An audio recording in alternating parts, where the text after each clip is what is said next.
Olá pessoal, aqui é o Velgas, hoje é dia 25 de março de 2025. Vamos abordar hoje os combates na província de Belgorod, onde a Ucrânia continua tendo sucesso. E a Ucrânia explodiu uma ponte e gasoduto em Belgorod, também vou abordar esse assunto. E a Rússia atacou a cidade de Sumi com mísseis. Vamos falar sobre esses três assuntos nesse vídeo, no primeiro vídeo do dia. Quero convidar vocês, inscrevam-se no canal, porque aqui você vê a verdade. Vale a pena se inscrever. Conto com você. E dê um like, compartilhe com suas redes sociais e também façam os seus comentários, que são sempre bem-vindos. Eu conto com vocês. Muito obrigado. Bom, as Forças Armadas ucranianas conquistaram alguns vilarejos, mas principalmente uma localidade um pouco de maior porte, que era estratégica na região para os russos, próxima à fronteira com a Kursk e com a Ucrânia, a localidade de Demidovka, eu não baixei direito os olhos para ler, né? Demidovka, que fica na região russa de Belgorod, onde a Ucrânia invadiu, e fica no distrito de uma cidade de maior porte, seria como o município maior de Krasnoyarsk, então ela fica nessa localidade. E os blogueiros russos estão confirmando todas essas investidas do exército ucraniano. Tem alguns ainda que estão na dúvida, que eles dizem assim: a Ucrânia conquistou, está dominando, os russos conquistaram de volta, mas o que não é verdade, né? E eles até dizem, um blogueiro diz aqui, as forças armadas ucranianas entraram em Demidovka. Eles consolidaram posições e a cidade está ocupada pelas forças ucranianas. As tropas russas, as nossas tropas, ele diz, eles recuaram. Então, e tem um outro blogueiro aqui, o Vladimir Romanov, concorda que ele fala como os ucranianos falam dos territórios desde 2014 ocupados pela Rússia, temporariamente ocupado, né? Os ucranianos, quando fazem as comunicações oficiais, eles dizem, por exemplo, a cidade de Donetsk temporariamente ocupada pela Rússia. Então eles disseram que Demidovka é um território temporariamente ocupado pela Ucrânia, é um território russo. Então, de fato, isso confirma, justamente pela manifestação dos blogueiros, que a Ucrânia está controlando a cidade e aquela região, né, de Demidovka. E a tendência é avançar mais. As forças que detinham o controle de Demidovka, elas deixaram como resultado do que a Ucrânia avançou, expulsou-os de lá, e hoje ela ocupa e domina a localidade. O momento, como é que a Ucrânia fez isso? Eles não conseguiram notar, não sei como, se colocaram minas e dentes de dragão e foram dormir. O momento em que a Ucrânia desminou a estrada para essa localidade, é o momento em que o equipamento de engenharia da Ucrânia, né, as tropas de engenharia que estavam desminando, ela desminou, eles não foram molestados, inclusive, quando estavam desminando, levou os dentes de dragão, que os dentes de dragão ajudam a impedir o avanço de tanques, e levou os dentes de dragão embora, e aí as tropas ucranianas vieram os blindados com a infantaria dentro e os tanques de guerra dando apoio, quando eles viram, estavam dentro da cidade. Isso escreveu o blogueiro Romanov, né? Blogueiro russo, não é ucraniano. E acrescenta que as tropas russas, eles estão tentando recapturar a vila. Ele fala assim, escreve, estão tentando recapturar a vila. Existem combates, segundo eles falam, ferozes. Os comunicados do Kremlin dizem que eles já repeliram os ucranianos. Mas se vocês lembram, a Rússia tem tradição em fazer essas mentiras, né?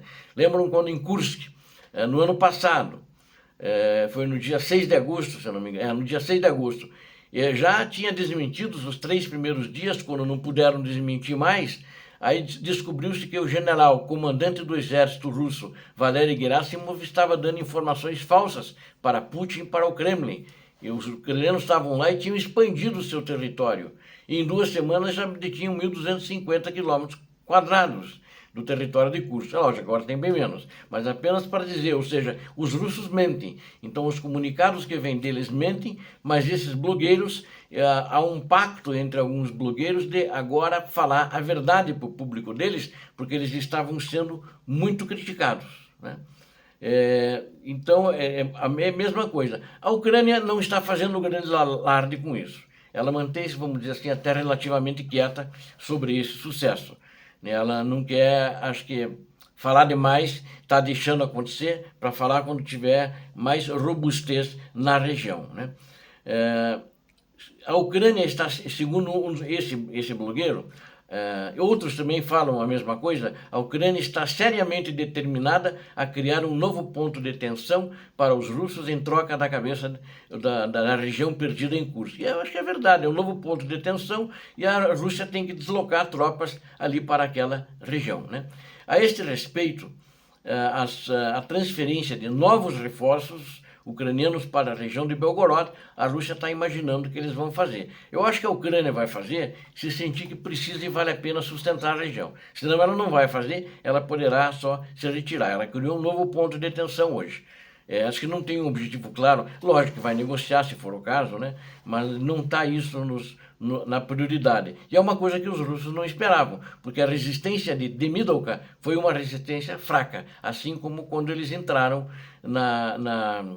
lá em Kursk ano passado. Foi uma resistência muito fraca. Agora quem está vindo são tropas que estão vindo lá da região da cidade de Belgorod, que são cidades que estão estacionadas ali, que elas tinham sido usadas para invadir Kharkiv. São tropas, vamos dizer assim, mais brabas. Não são tropas de recrutas. Então vamos ver até como que esses combates vão se comportar, mas por enquanto a Ucrânia está levando a melhor, né? Tanto que o Estado-Maior, né, das Forças Armadas da Ucrânia, apenas repetindo, não está confirmando nada, assim, muito assintosamente, está devagar, está calmo, né?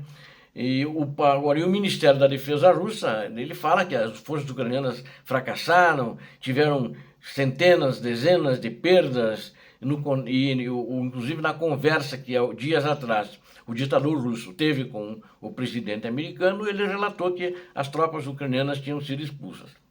Bom, mas a coisa está tão ruim para a Ucrânia que o exército ucraniano, quando ele entrou agora, nesse final de semana, avançando mais na região de Belgorod, ele destruiu a ponte na vila de Grafirovka, né? Um gasoduto, perdão, um gasoduto na vila de Grafirovka. E pegou incêndio lá. O problema é que é gás, né? Gasoduto explode. Embora ainda bem que o inverno está no fim, não tem, lá é primavera, né? Mas a primavera lá é frio, eu conheço lá. Tem sol assim, mas é um vento gelado que não é fácil. Tem que sair muitas vezes com o Japão, né, no sol. Mas não precisam de gás para aquecimento central, como no inverno, de menos 30, menos 40 graus, menos 25, coisas assim, né? E também na vila ali de Nadezhny, os ucranianos também, fica a 6 quilômetros de Grafirovka, uma ponte no rio Griazna foi destruída, e também uma ponte secundária que eu não tenho o nome dela. E ela era importante para o exército russo, né? Eu quero destacar aqui que foram usados até agora, nesse ataque, inclusive na destruição de pontes, a Força Aérea Ucraniana teve participação com caças, né? E disse que viram lá F-16 na região. Isso eu não tenho confirmado isso, porque a Ucrânia não está dizendo, mas de fato confirmaram que aviões caças foram correr atrás dos russos naquela região. E agora, para se vingar disso, porque eles querem entrar em Sumy, e agora as posições ucranianas ficaram colocadas numa situação tal ali na região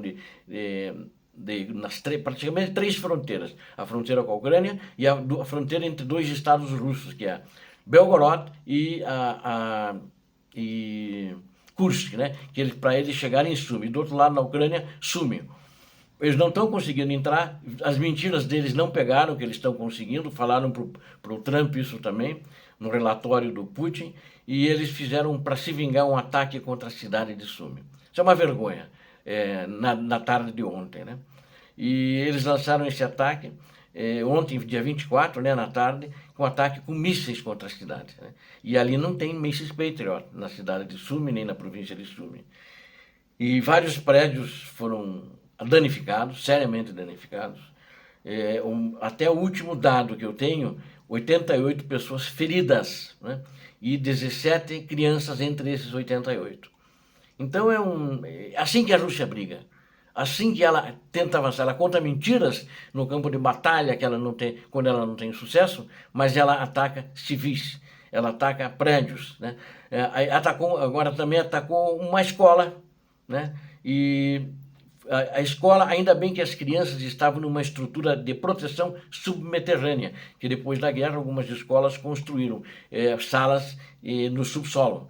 E agora as crianças foram evacuadas, graças a Deus, todos os alunos da escola estão bem, né? E os números foram crescendo. Pode ser que amanhã, quando vocês estiverem vendo esse vídeo, os números de feridos sejam maiores. Ainda não tenho o número de mortes, eu não tinha. Pode ser que amanhã tenha o número de mortes e alguns feridos em estado grave, eles passem a óbito também. Não se sabe, né? Normalmente isso tem acontecido. Muito obrigado a vocês que assistiram esse vídeo. Conto com vocês para inscreverem-se no canal. Aqui você viu a verdade, é uma certeza que você vai ter sempre. Inscreva-se. E também eu peço que vocês compartilhem com as suas redes sociais, façam os seus comentários. Eu conto com vocês.